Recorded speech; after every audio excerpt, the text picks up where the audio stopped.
Hello all of you.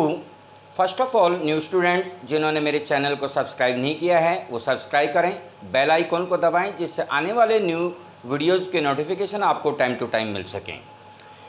Student, जैसा कि आपको मालूम है कि आईसीआर एंड बीएचयू के लिए हम a most important MCQs of agriculture test series second लेके आए हैं। इससे पहले टेस्ट सीरीज़ फर्स्ट में भी हमने बहुत अच्छे क्वेश्चंस आपको दिए। आई होप आपको पसंद आए होंगे। आइए स्टार्ट करें। फर्स्ट, खड़ी फसल की मृदा में कार्बन डाइऑक्साइड की मात्रा प्रति मृदा की अपेक्षा होती है। आप क्वेश्चन को पढ़िए और उससे देखिए कि वो आपसे पूछ क्या रहा है।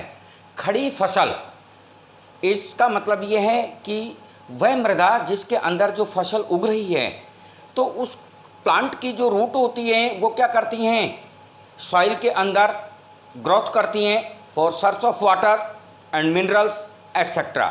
ओके, वो जो मृदा होगी उसके अंदर क्या होगी, एयर होगी।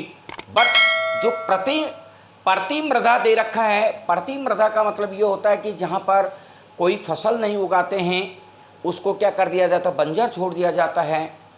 उसकी जो सॉइल होती है, उसकी जो मृदा होती है, उसके जो मॉलिक्यूल होते हैं, राइट, वो किस प्रकार से होते हैं, ये चीज़ें आपको देखने का है कि खड़ी फसल की जो मृदा होती है उसमें कार्बन डाइऑक्साइड की मात्रा और जो प्रति मृदा की अपेक्षा कितनी होती है।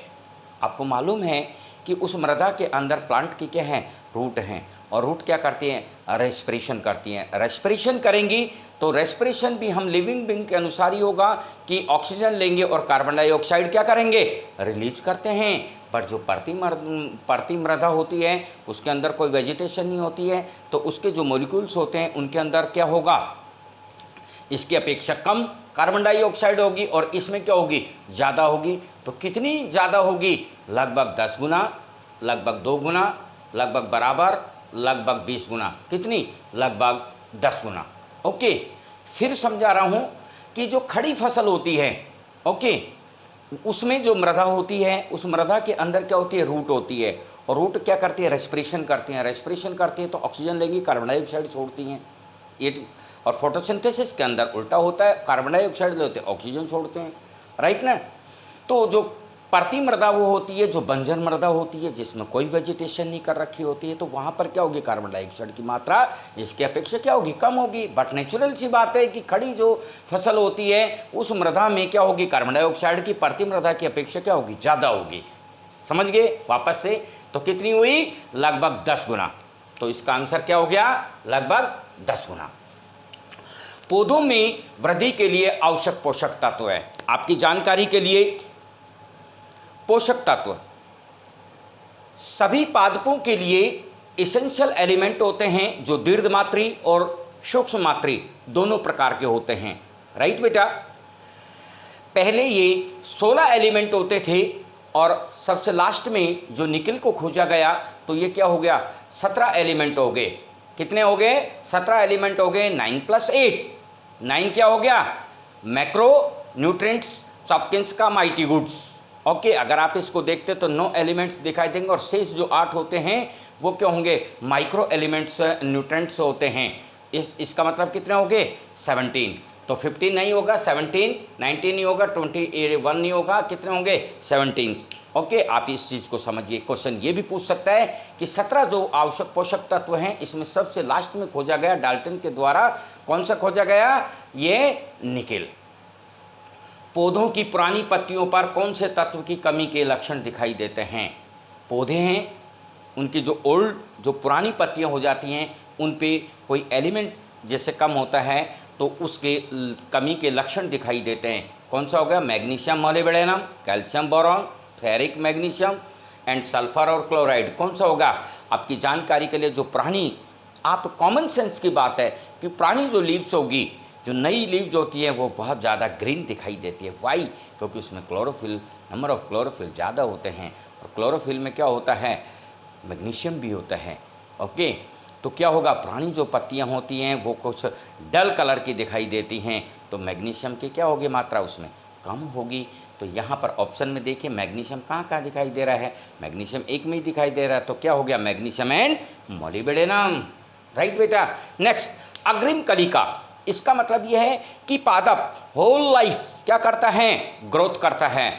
प्लांट और एनिमल में यही अंतर है कि प्लांट तो होल लाइफ क्या करते हैं, ग्रोथ करते हैं, जबकि एनिमल क्या होते हैं एक डेफिनेट टाइम तक ही क्या करते हैं, ग्रोथ करते हैं। उसके बाद मोटाई में क्या होती है, डायमीटर में वृद्धि होना शुरू हो जाती है। तो जब लंबाई में जो ये क्या करते हैं, ग्रोथ करते हैं, तो इसके सबसे शीर्ष भाग पर क्या पाया जाता है, एपिकल मेरिस्टेम पाया जाता है, शीर्षस्थ विभजोतक पाया जाता है, जिसकी कोशिका विभाजन की क्षमता क्या होती है, निरंतर होती है। परिणाम स्वरूप क्या होते हैं, उसमें निरंतर कोशिका विभाजन होने से नई कोशिकाएं बनती जाती है और उसमें शीर्षस्थ वृद्धि होती रहती है।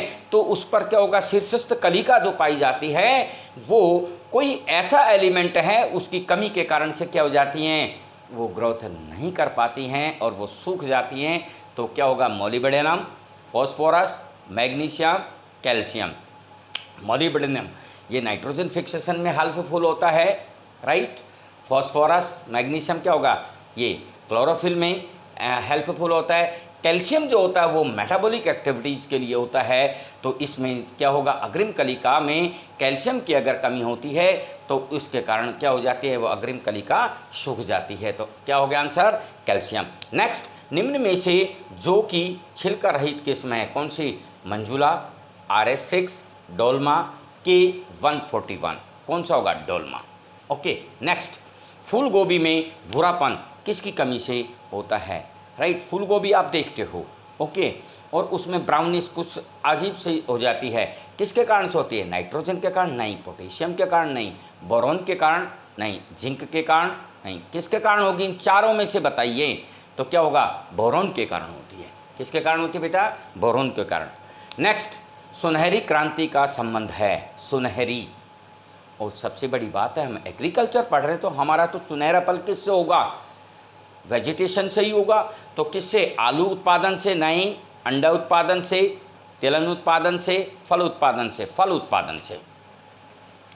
नेक्स्ट, फलों को पकाने में उपयोगी हार्मोन होता है oxygen and gibberellin, growth hormone होता है, एंड साइटोकाइन हार्मोन क्या होता है, डायमीटर में वृद्धि के लिए होता है, and ethylene and abscisic hormone क्या होते हैं, ये ग्रोथ इनहिबिटर हार्मोन होते हैं, जिसमें एब्सिसिक एसिड को क्या है, स्ट्रेस हार्मोन के नाम से भी जाना जाता है।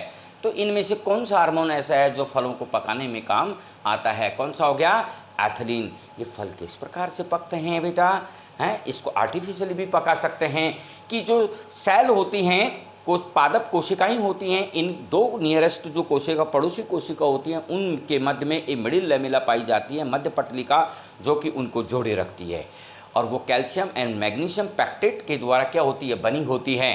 पैक्टिनेज एंजाइम की उपस्थिति में क्या हो जाता है, मिडिल लेमिला डिजोल्व होना हो जाती है, और उसके कारण से इन दोनों जो सेल होते हैं इनके संपर्क क्या हो जाते हैं, टूट जाते हैं, जिसके कारण ढीला हो जाता है। परिणाम स्वरूप वो फ्रूट क्या हो जाते हैं, सॉफ्ट दिखाई देते हैं। तो पेड़ पर जो फ्रूट पकता है वो नेचुरली रूप से पकता है, तो उसमें क्या होगा, जो मिठास होगा वो ज़्यादा होता है, लेकिन आजकल आर्टिफिशियली रूप से भी क्या होते हैं, पकाने लगते हैं। तो इसका क्या कर दिया जाता है, स्प्रे कर दिया जाता है, जिससे कि जो फ्रूट का जो छिलका होता है, उसकी जो सेल्स होती हैं, उनके बीच की जो मिडिल लेमिला होती है वो क्या हो जाती है, डिजोल्व हो जाते हैं। रिजल्टली क्या हो जाता है, उन प्लांट के कि जो सेल के बीच का मिडिल लेमिला डिजोल्व होने से वो कैसे हो जाते हैं, सॉफ्ट हो जाते हैं। अर्थात एथिलीन क्या होता है, फलों को पकाने में उपयोगी होता है, राइट। एप्पल कलर एक किस्म है, किसकी, केले की, सेब की, नाशपाती की, अमरूद की। एप्पल कलर, बात आती है एप्पल कलर एक किस्म है, तो एप्पल कलर आ गया तो एप्पल की तो नहीं, केले भी उस तरीके का नहीं है, नाशपाती, तो कौन बैठेगा इसमें आंसर, अमरूद। अमरूद में टोगनबर्ग एक विदेशी नस्ल है, टोगनबर्ग, भेड़ की, गाय की, बकरी की, सूअर की, बकरी की, ओके। नेक्स्ट, भैंस में गर्भावधि का समय होता है, गर्भावधि से संबंधित एक क्वेश्चन जरूर आता है, इसलिए सभी एनिमल जो इम्पोर्टेंट होते हैं, और मैं भी आपके लिए इम्पोर्टेंट क्वेश्चन ये लेकर आया हूँ, तो इन चीज़ों को आप ध्यान में रखिए। गर्भावधि से संबंधित जरूर से जरूर एक क्वेश्चन आएगा। भैंस में गर्भावधि का समय होता है 151 दिन, ये 310 दिन, 285 दिन, 380 दिन। कितना होता है ये तो याद करने का है, लिस्ट होती है, आपको याद करना है। 310 दिन। राष्ट्रीय डेयरी अनुसंधान संस्थान स्थित है, तो एनिमल हस्बेंड्री के अंदर आप देखेंगे तो वहाँ पर आपको तुरंत ये आपकी बुक में मिलता है कि हरियाणा में करनाल में क्या होता है, राष्ट्रीय डेयरी अनुसंधान स्थित है। ओके, हमारे यहाँ पर जो बीकानेर में ये अलग, इज्जतनगर, नई दिल्ली में नहीं, कहाँ पर होगा, करनाल में। गवार विधि का उपयोग किस परीक्षण के लिए करते हैं? अम्लीयता के लिए, विटामिन के लिए, प्रोटीन के लिए और वसा के लिए। किसके लिए करते हैं बेटा? वसा के लिए। ओके, वसा के लिए। नेक्स्ट, बरसीम में नाइट्रोजन स्थिरीकरण करने वाला बैक्टीरिया है। जैसा कि हम जानते हैं कि हमारी लेग्यूमिनेसी फैमिली है, मटर कुल पादप है, उनकी जो जड़ होती हैं, उन जड़ों पर क्या होते हैं, कुछ फुंसी जैसी नोडुल स्ट्रक्चर होती है, जिसमें कुछ विशेष प्रकार का बैक्टीरिया पाया जाता है जो कि नाइट्रोजन को क्या करता है, स्थिरीकरण करता है। क्योंकि पादपों के द्वारा जो वायुमंडलीय नाइट्रोजन होती है उसको डायरेक्ट एब्जॉर्ब नहीं किया जाता है, उसको यौगिक के रूप में ही लिया जाता है। तो उनमें कुछ ऐसी क्वालिटी हो जाती है जिसके कारण कोई संरचना उसमें बैक्टीरिया होते हैं, और वो बैक्टीरिया वायुमंडलीय नाइट्रोजन को क्या कर देते हैं, चेंज कर देते हैं। ओके, किसके, कंपाउंड के रूप में, और वो पादप क्या करते हैं, उसको ऑब्जॉर्व कर लेते हैं। तो लेग्यूमिनेसी के अंदर राइजोबियम लेग्यूमिनेशियरम प्रकार का जो जीवाणु होता है वो वायुमंडलीय नाइट्रोजन को यौगिक में बदल देता है। ठीक इसी प्रकार से बरसीम में नाइट्रोजन स्थिरीकरण करने वाला जो बैक्टीरिया होता है वो कौन सा होता है, राइजोबियम ट्राइफोलाई। कौन सा होता है बेटा? राइजोबियम ट्राइफोलाई होता है। नेक्स्ट, केंद्रीय कृषि इंजीनियरिंग संस्थान की स्थापना किस वर्ष हुई थी? 1950? नहीं। 1956? नहीं। 1976? Yes, 1976, not 1986। किस फल में सर्वाधिक विटामिन पाई जाती है? आप सब जानते हैं कि आंवला को सबसे अधिक पसंद किया जाता है।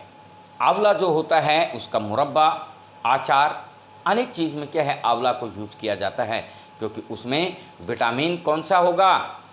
सी, विटामिन सबसे अधिक पाया जाता है। पौधशाला में नवांकुर, जो पौधशाला हम लगाते हैं उसमें छोटे छोटे नवांकुर जो पादप होते हैं जो उगते हैं, वो नवांकुर पौधों को मुख्य रूप से वहाँ हानि पहुँचाने वाला व्याधि कौन सा है? तो कौन सा है? आर्द्रगलन। कौन सा है बेटा? आर्द्रगलन। छाछया, पर्णकुंचन, विषाणु नहीं, बल्कि उसमें आर्द्रगलन, इसलिए वहाँ पर बहुत ही ज़्यादा इस चीज़ का ध्यान रखा जाता है नर्सरी की मृदा में। क्योंकि वहाँ पर क्या होगा बेटा, नर्सरी की जो मृदा होगी वो कैसी होती है, उसमें नमी बहुत ज़्यादा होती है। नमी किस में होती है, यानी कि ह्यूमिडिटी किस में होती है, जहाँ ज़्यादा वो फर्टाइल, क्योंकि उस मृदा के अंदर गोबर खाद, जिसमें खाद ज़्यादा होता है, तो वहाँ पर क्या होगा, दीमक और भूमिगत कीड़े भी क्या होते हैं, उत्पन्न होते हैं। इसके बचाव के लिए कुछ ऐसी चीज़ मिलाई जाती है, रासायनिक पदार्थ, जिससे कि वो उसकी नमी तो बनी रहे, उसकी क्या है, फर्टिलिटी तो बनी रहे, परंतु उस मृदा के अंदर दीमक और जो कीट होते हैं जो कि उसको नुकसान पहुंचा सकते हैं पादप को, वो नहीं होने चाहिए। उसके लिए कौन सा मिलाया जाता है? 2,4-D, 9 chlorpyrifos. कौन सा मिलाया जाता है? क्लोरोपाइरीफॉस मिलाया जाता है। गंधक का चूर्ण नहीं, मैलाथियन 50% नहीं। बुलनोज किसकी किस्म है? क्या? बुलनोज, लौकी की, शिमला मिर्च, गाजर, पत्ता गोभी, बुलनोज। तो याद करने का है कि ये बुलनोज किसकी किस्म है? शिमला मिर्च की। किसकी है? शिमला मिर्च की। कैप्सिकम, फ्रूटेसेंस। ओके। हरभजन किस सब्जी की किस्म है? भिंडी, फूल गोभी, मूली, बैंगन। भिंडी की। किसकी है? भिंडी की। स्टूडेंट, इन इम्पॉर्टेंट क्वेश्चन में यदि कोई प्रॉब्लम आई हो समझने में, आप कमेंट बॉक्स में ज़रूर पूछिए, मैं उनको और अच्छे से क्लियर करके आने वाले न्यू वीडियो के अंदर, जो कि टेस्ट सीरीज चल रही है, उसमें इन क्वेश्चन को और अच्छे से फ्रेम करके दूंगा। आई होप आपको समझ में आ गया होगा, और मैं जहाँ तक समझता हूँ आपको एग्ज़ाम कौन से ICAR एंड BHU को क्रैक करने में काफ़ी हेल्पफुल होंगे। प्लीज़ मेरे चैनल को लाइक शेयर एंड सब्सक्राइब करें। एंड लास्टली इन क्वेश्चन का यदि कोई स्क्रीनशॉट लेना चाहता है तो आप स्क्रीनशॉट लीजिए। Okay, thank you.